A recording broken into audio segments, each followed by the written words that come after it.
નમસ્કાર મિત્રો, તમારું સ્વાગત છે. મારી 7 દીકરીઓ હતી. મારી દીકરીઓ કાળી હતી. તેમના સંબંધ ક્યારેય થતા ન હતા.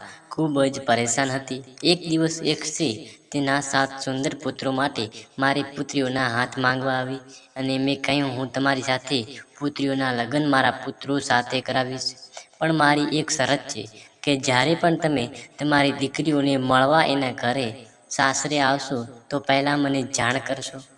હું સમજ થઈ અને તેમાં મને શું વાંધો હતો.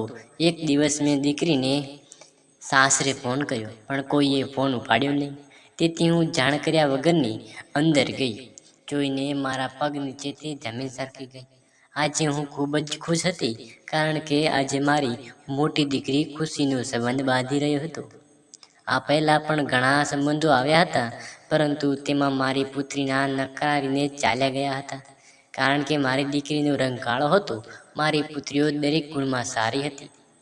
બસ બધાને દેખાતા હતા તો કાળો રંગ મારી દીકરીઓ ચહેરા પર પણ ચરકલીઓ દેખાતી લાગી હતી.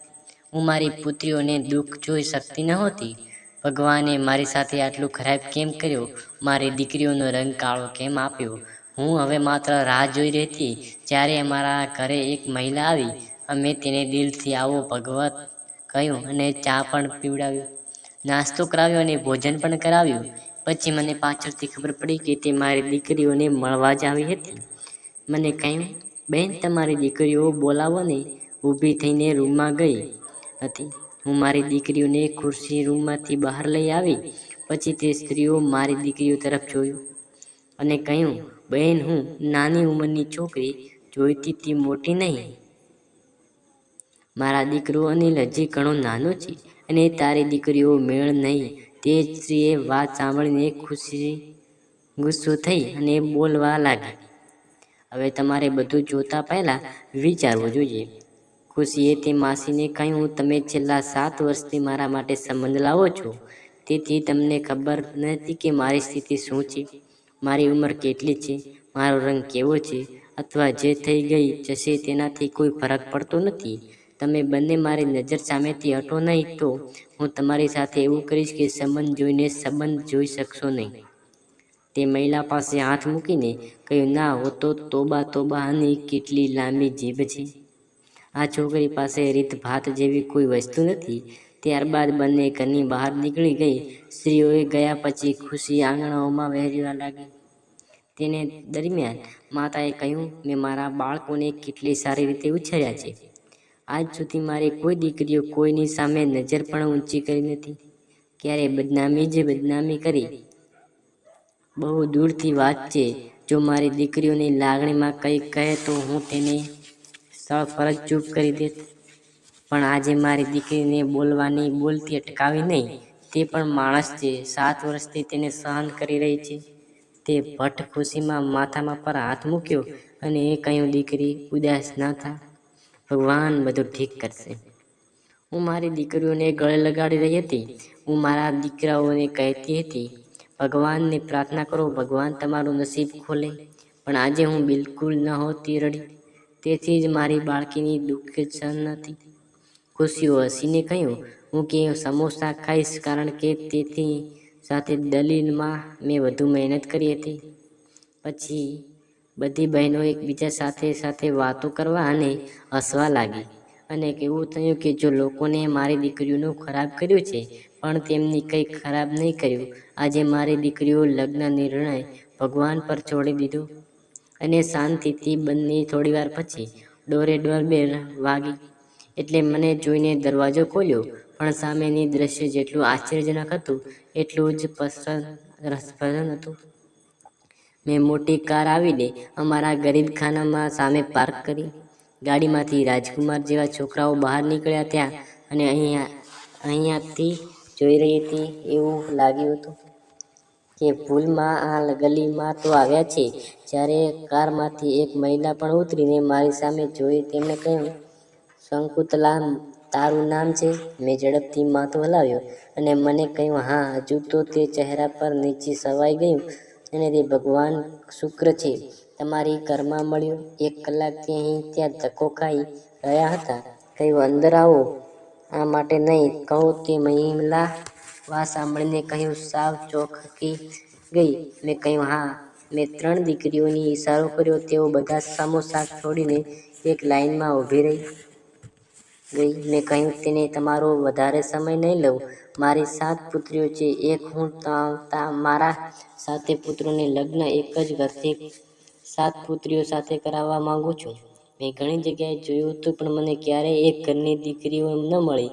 એક મહિલાએ કહ્યું, જે સ્ત્રી છે એને તમારે ઘર વિશે કહ્યું.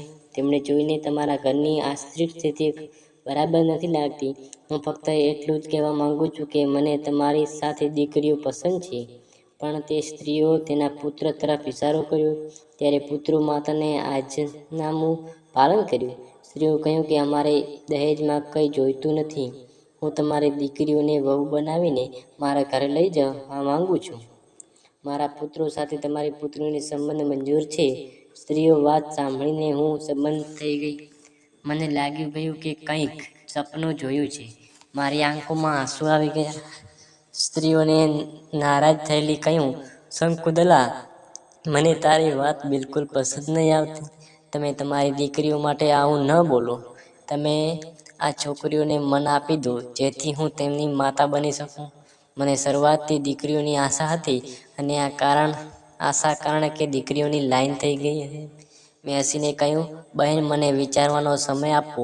તેમ મહિલાઓ પણ હસતા હસતા કહ્યું, ચોક્કસ, પણ સમય લો. પણ મને તમારા હાથ જોઈને હા જોઈએ છે. પછી તે બધા ઊભા થઈ ચાલ્યા ગયા. જ્યારે હું આશ્રમમાં ત્યાં ઊભી સ્ત્રી નાની દીકરી હસતા હસતા કહ્યું, માં, હા પાડી દેવાય. આટલું વિચારવાની જરૂર નથી. તે સ્ત્રીઓ કેવી સરસ હતા. તે ગુસ્સામાં મારી દીકરીઓને કહ્યું, તમે શરમ નહીં આવતી કે માતા સાથે આ રીતે વાત કરો છો? હું વિચિત્ર રહી હતી કે સ્ત્રી મારી દીકરીઓ માટે કેવી રીતે સમસ્ત થઈ ગઈ. મેં મારા પુત્રીઓને પૂછ્યું, આ પછી લગ્ન માટે હા કહીશું? તમે અમારી સાથે મજાક કરે છે? હું હજી તો વિચારતી હતી. તે દરમિયાનમાં કોઈએ ઝડપથી અમારા જ ઘરનો દરવાજો ખખડાવ્યો. મેં મારી સામે સ્ત્રી હતી કહ્યું, બહેન, તમારા જવાબ સાંભળવામાં આવી છું. મેં હસીને કહ્યું, આજથી મારી 7 દીકરીઓ તમારી બંનેની બની ગઈ છે. તે ખૂબ જ ખુશ થઈ ગઈ. મેં કહ્યું કે હું પણ તમારી દીકરીનો સંબંધ દિલથી સ્વીકારું છું, પણ અમારી એક નાની શરત છે. શરતનું નામ સાંભળતા જ હું અંદરથી અજમચી ગઈ.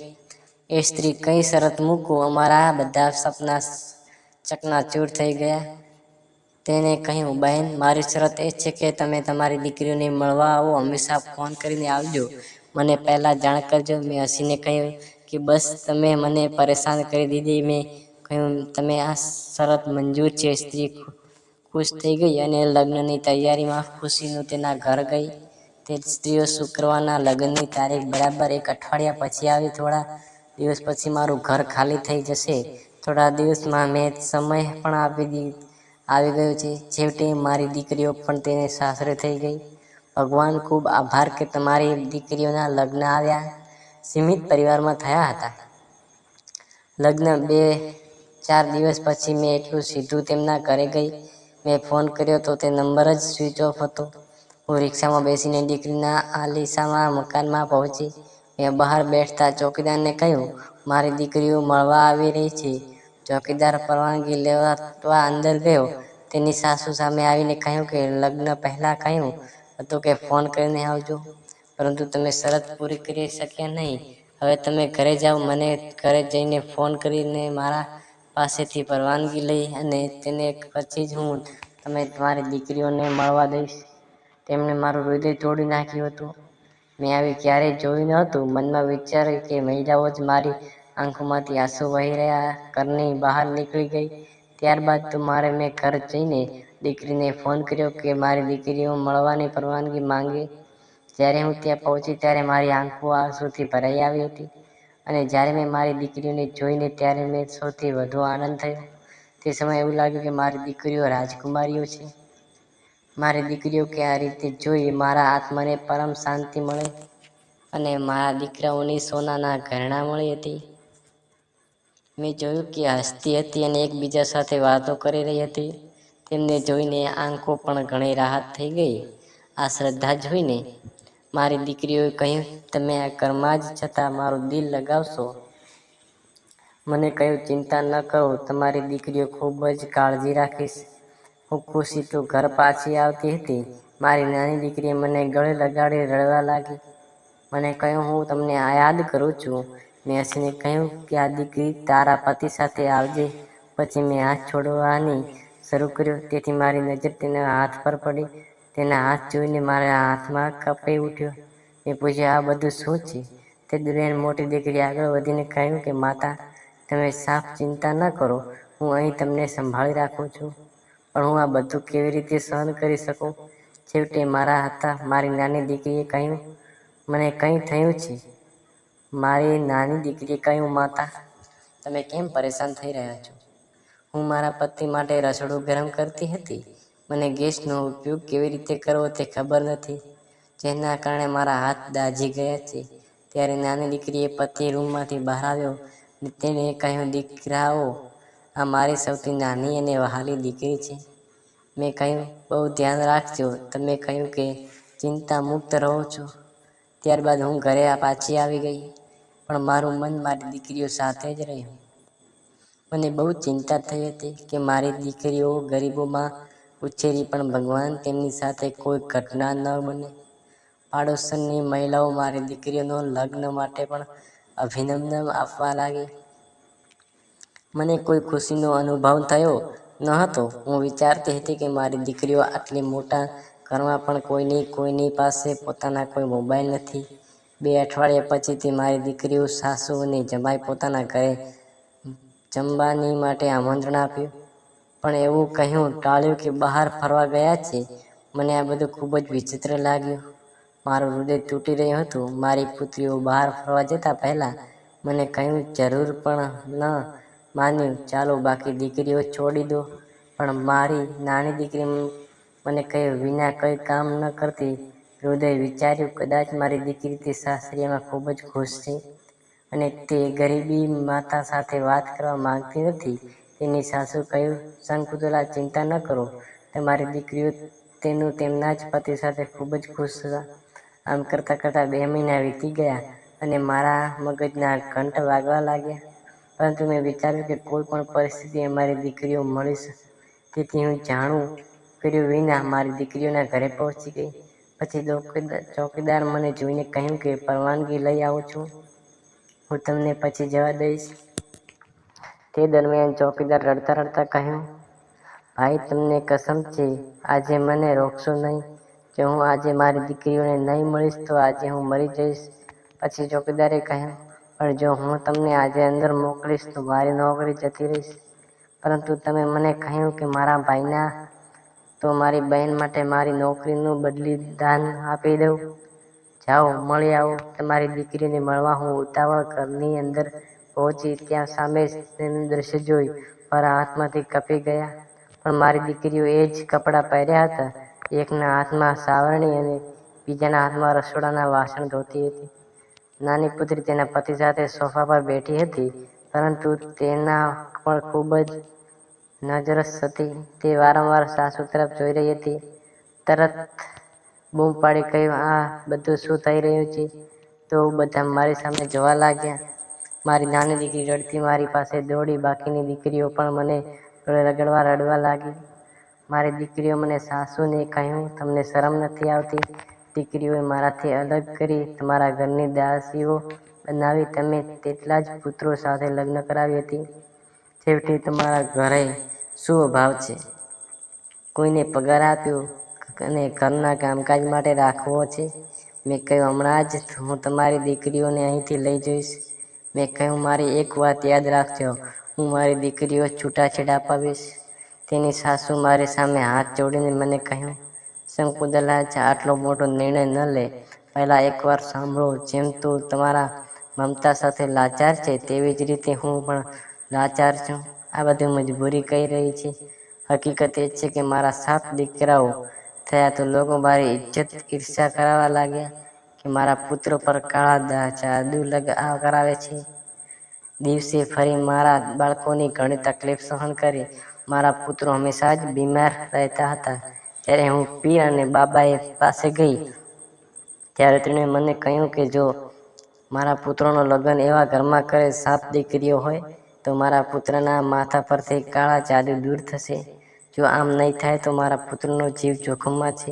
અને પીર બાબાએ એને પણ મને કહ્યું કે તમારા આખું વર્ષ છોકરીઓની ઘર રાખવી પડશે, નહીં તો જટ તેમના પર પણ કાળું જાદુ થઈ જશે. આના કારણે હું એવું ઘર શોધવા લાગી કે જે ઘરમાં 7 દીકરીઓ હોય. નહીં તો હું શંકુતલા, જો તમારી દીકરીઓ મારા દીકરાને લાયક છે, જો મજબૂરી આ બધું કર્યું એટલા માટે 1 વર્ષ પૂર્ણ થયો બાદ હું પોતે તે મારા પુત્રના છૂટાછેડા લઈ દઈશ. ત્યાં સુધી તમે મારી દીકરીઓ અહીં આવજો.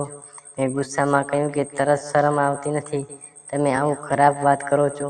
તો મારી નાની દીકરીએ પ્રીતિએ કહ્યું, હું મારી પત્નીને ક્યારેય છૂટાછેડા નહીં આપીશ. મારી પતિનો કોઈ અંશ નથી કે હું કાળા જાદુ છે તે માટે બહુ સહન કરું છું.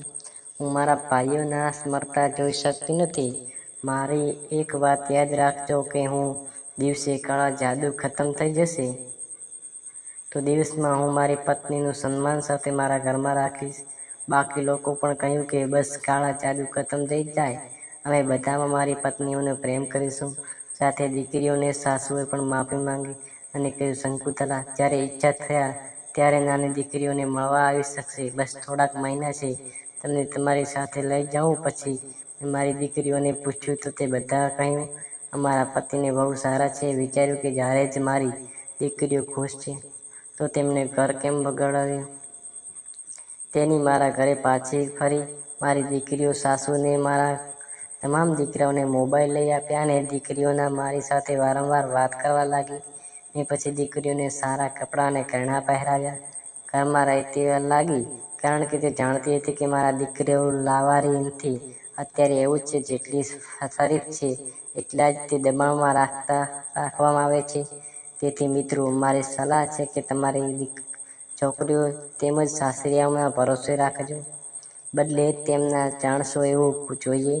કેટલીક દીકરીઓ સાથે કોઈ પણ ભૂલ કરતા પહેલા સાસરિયાઓ 100 વાર વિચારો. તમને વાતો કેવી લાગી? કોમેન્ટ કરી અમને જણાવશો. જો તમને વાતો ગમે તો વિડીયોને લાઈક કરો, શેર કરો અને ચેનલને સબસ્ક્રાઈબ કરી દેજો, જેથી આવનાર નવા વિડીયોની માહિતી મળી રહે.